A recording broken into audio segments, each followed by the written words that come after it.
ఒక స్కూటీ వల్ల జరిగిన ప్రమాదం. హాయ్ హలో గైస్, వచ్చేసా మీ ముందు కొత్త వీడియో తెచ్చేసా. ఈరోజు వీడియో వచ్చేసి ఏంటంటే, ఈ సంవత్సరం ఎన్నో ఫైర్ యాక్సిడెంట్స్ జరిగినాయి కదా, అలాంటి ఇన్సిడెంట్ నేను కూడా ఫస్ట్ టైం చూస్తున్నాను. నాతో పాటు మీరు కూడా చూద్దురు రండి.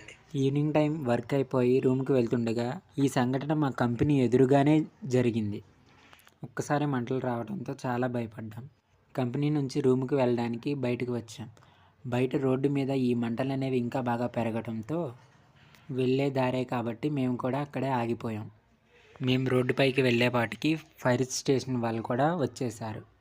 ఫైర్ ఇంజిన్తో ఆ మంటలు అనేవి అదుపు చేశారు. ఈ సంఘటన ఎలా జరిగిందంటే, ఒక స్కూటీ ఆ వ్యాన్కి డాష్ ఇవ్వడం వల్ల ఫైర్ అనేది ఏర్పడింది. దానివల్ల డైరెక్ట్గా ఆ ఫైర్ అనేది వెళ్ళి వ్యాన్ ఇంజిన్కే అంటుకుందంట. దానివలన ఆ వ్యాన్ ఇంజిన్ అనేది పేలిపోయి మంటలు బాగా వచ్చాయి. ఇందులో తప్పులు ఒప్పులు ఎవరి అయినా సరే మనం బయటికి వెళ్ళినప్పుడు స్లోగా డ్రైవ్ చేయడం మంచిది.